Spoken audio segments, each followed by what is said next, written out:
Hello, welcome to her Wild Side Hockey Podcast. I am your hostess, Mikki, aka Hockey She Wrote, and we have one game left of the Minnesota Wild season. I'm currently dressed in all black in mourning of the season. Um, we'll do a deep dive into the season kind of in the next episode, which is episode 35. Um, Today I had a few things I just had to jump on and address. Now, first of all, I want to say I like to put out a couple of episodes a week if I can. We'll see what that looks like during the off season, but I know I've been a little absent, and I just want to quickly say that while I might duck out here and there, I will never. You can't get rid of me. Is what I'm saying. You cannot get rid of me fully. I will always be around. Um, we just have some medical issues going on in my family. Nothing major, it's not anything major, just some chronic conditions that flare up, and when that happens, it just means that, I have to dump a few things off my plate, and unfortunately, work is the first thing to be dumped because that's why I work for myself in the first place, because we need that flexibility. So, um, yeah, I will never actually leave. You will never be rid of me. Um Here's what I wanna get on and say, though. This is the biggest thing I wanted to talk about, so we're gonna start with it right off the jump, which is the Minnesota Wild goalie situation. This morning, actually just a few hours ago, the Wild announced that they have re-signed Marc-Andre Fleury to a one-year, $2.25 million contract extension. This is not a surprise. Uh, Not a surprise at all. It's been pretty evident in the last few weeks here that Fleury is still playing at the top of his game, mostly, and that he doesn't wanna be done. He is still having fun, he is still able to play the way he's always played, um, and he really doesn't wanna be done, and honestly, you know what? I Good for him, you know? Watching him has been amazing. I think it's very easy to say what a good goalie he is. It's very easy to rattle off stats. But I think until you watch some of his highlights and watch him play in person, do you really understand how incredible he actually is. I think it was a couple months ago, I wrote an article about him just saying that he is the last of his kind. There is never going to be a goalie like Marc-Andre Fleury again. There just is not. Um, he plays in a style that is not used anymore. I mean, sure, there are other goalies who are definitely known for their agility and their flexibility, and they can make kind of the big saves sometimes, but that's all of Fleury's style of play.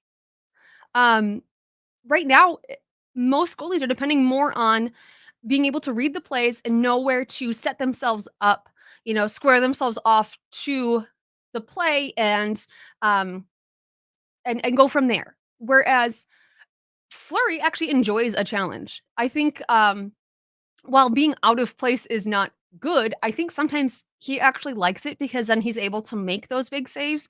Like, he loves to do the big windmills and to, you know, just really be the one sprinting back into the net, um, and he has fun with it. He has fun with it. Uh, I am not 39, 40 years old like he's going to turn later this year, but I hope everyone is able to have a job that they enjoy like that. I think Minnesota also needs to realize how blessed we are to have him here. And not only here, but the fact that he chose to be here. Um, he said that his two options were to retire or to sign one more year in Minnesota. He was not about to um, let himself be traded to a cup contender. He was not about to sign a one-year contract with another team. He wanted to be here. And that says volumes about the Wild organization, the Wild locker room and players. And I think the state of Minnesota, the state of hockey fans, all together. I think that really speaks volumes to how much he is enjoying it. Um, even it's been I don't have to say that it's been a tough year. It has been a terrible year. This is probably the worst hockey season the Wild have had in a long time. A long time. And that's not just missing the playoffs either. That's just one thing after another. It's like every time something went right, something else went wrong. Every time we got an injured player back, someone else was injured and out. And every time we started to get things back on track, it's like something else would happen. It's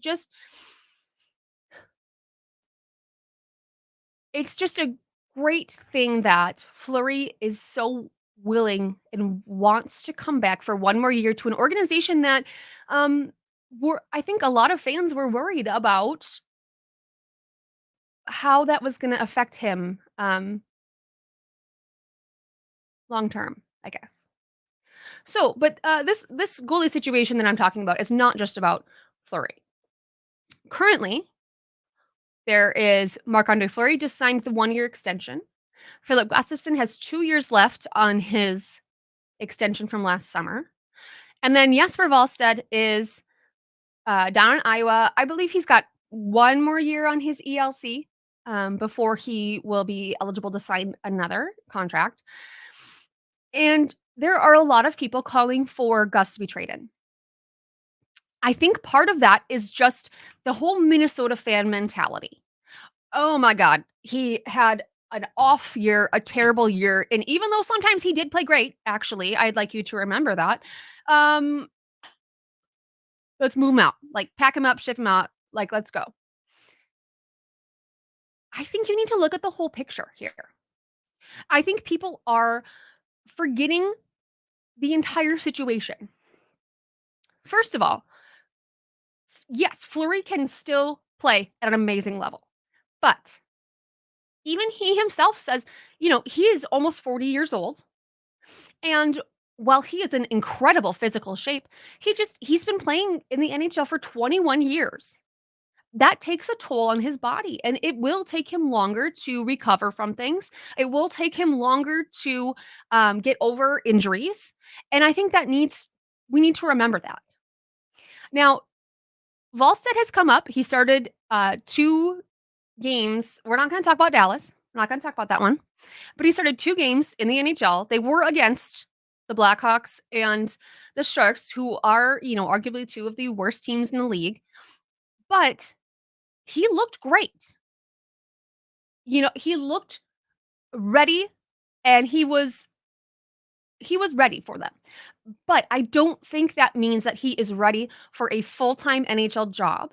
I do not think that necessarily means that he is ready to go up against some of the better teams in the league. I think he's getting there. 1 more year in the AHL and another year of development is going to be great for him. People seem to forget how young he is. And part of that, I think, is that, he is a big guy. He's got a very deep voice. He seems like an adult. And technically he is, but he is only 21. And, for that matter, even Gustafsson is, gosh, I want to say 25. They are both so young. So having Fleury around for this other year is really going to be great to mentor these 2 young goalies. It's been great so far for both of them, for both of our Swedish goalies. Trading Gustafsson right now is the dumbest thing that they could do. He has shown that he does have that ability. He had Vezina level stats. And even this year, there was a chunk of time where he played like that. But just because he had a more off year than on does not mean to ship him out. We need a younger goalie to back up Fleury and be able to take on some of those harder teams, which we know that Gustafsson can, and also to be able to mentor Volstead once he moves up to Minnesota. Because if we trade Gus and we have Fleury leave after the next season, who do we put with Volstead in the NHL? This is not just like something, there's not NHL level goalies just ready and available for good prices. I think thinking that we will deal with that later on down the road is a mistake. Bill Guerin even said something about, when you have the chance to sign a Hall of Fame goalie, you sign it. And I agree. So he signed Fleury, and he kind of said, like, after that, we'll figure the other stuff out. And he mentioned that the one thing that Gustafsson needs to work on is his physical fitness. That was the same thing last season. And you know what? He did. He went back to Sweden. He worked on his physical fitness. When he came back into training camp, he looked totally different. He had slimmed down, he had put on muscle, and he did what they wanted him to do. Now, I think it's not so much fitness that they need, but they need him to be more, I don't know what the word I'm looking for. It's not so much the physical strength as just being able endurance. He needs to build up his endurance. So, he has shown that he is able to take feedback over the offseason and put in the work, and he will do it again this season. I think coming into this season, the 2023-24 season, he had also just become a father, and that's something becoming a parent, bring a new member into your family, especially one that, does not know how to talk, can only cry to let you know they need something. You are 100% in charge, in control of all of their needs. I think that puts more stress on a person than people might think, especially because it seems like Gustafsson would be a more hands-on dad. I could see where some of the NHL hockey players, I could see where maybe they are not as hands-on. But I get the feeling that Gustafsson is hands-on and that it really affected him more than he maybe thought it would. So, the Wild and their goalie situation, the Wild need to, have Fleury run for this one more year.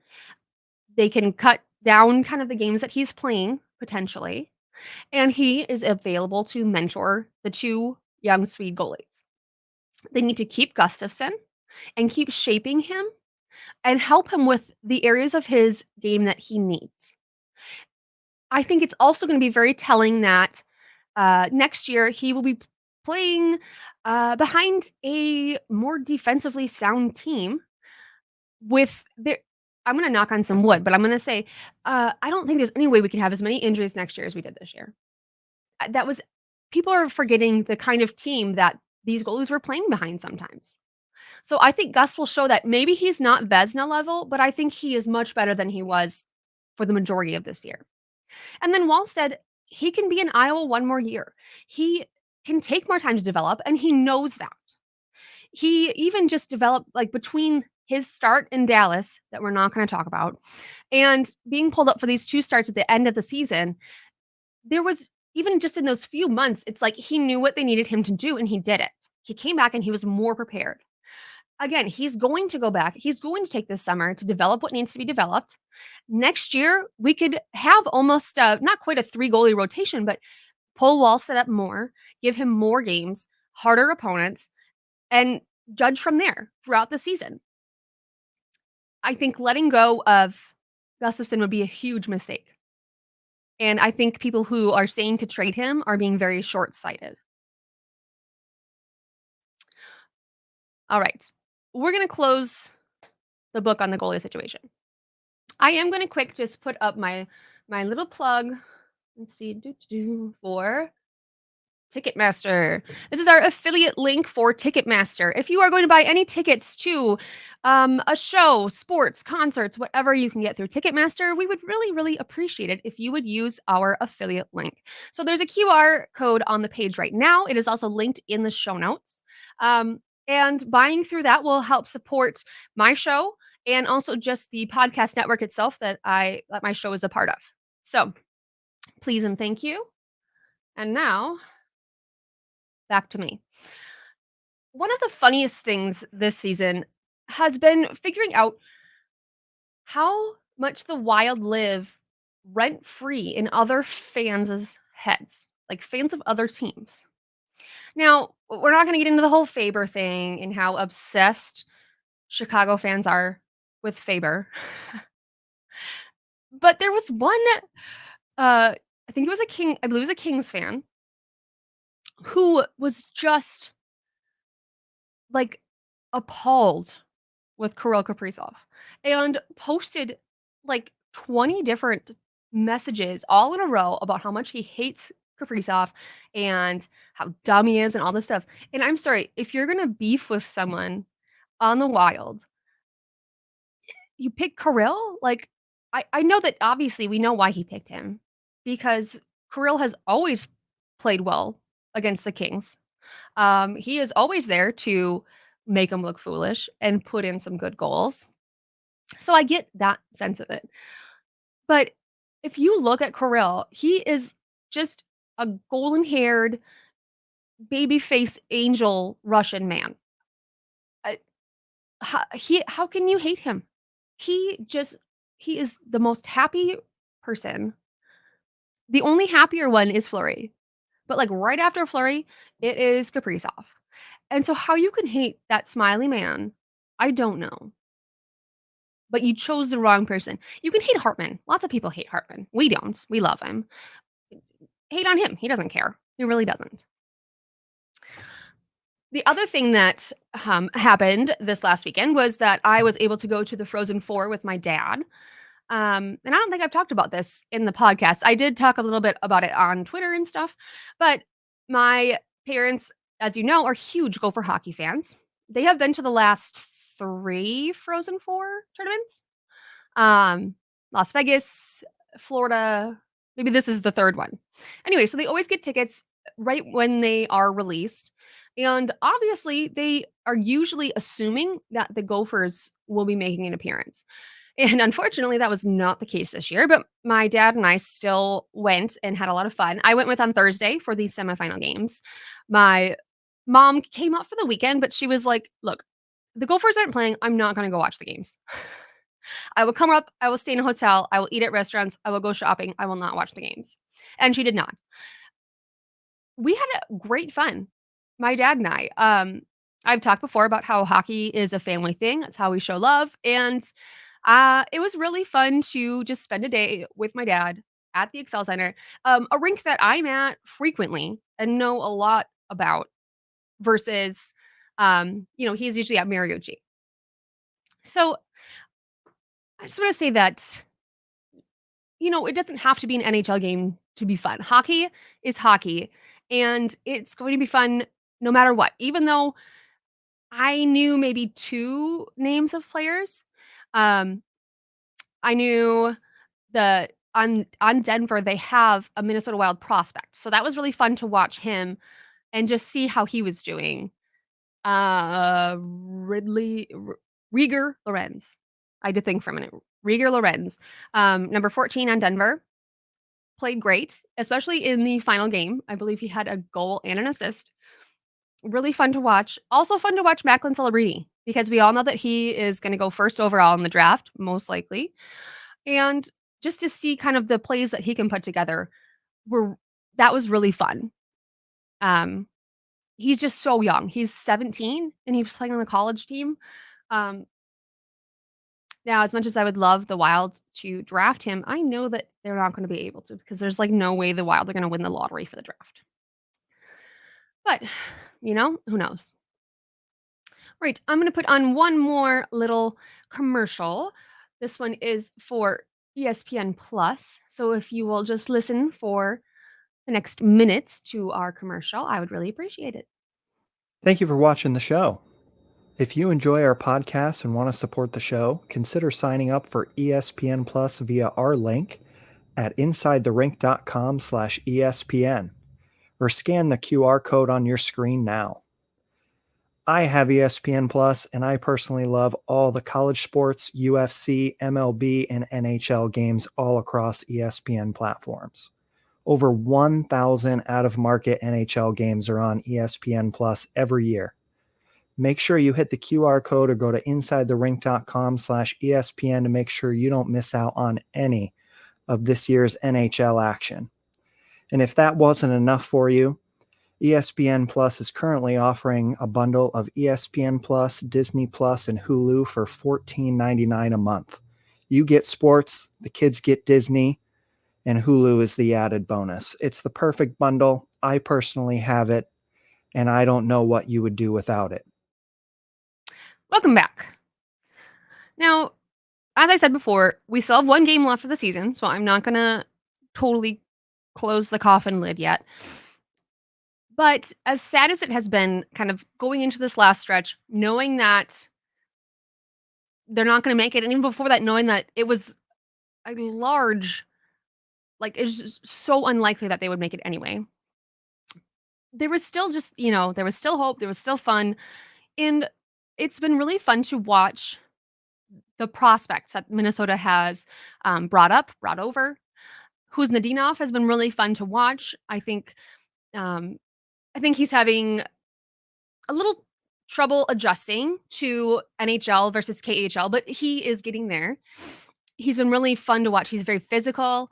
I really liked that they put him on a line with Liam Ogren once Ogren came over from Sweden.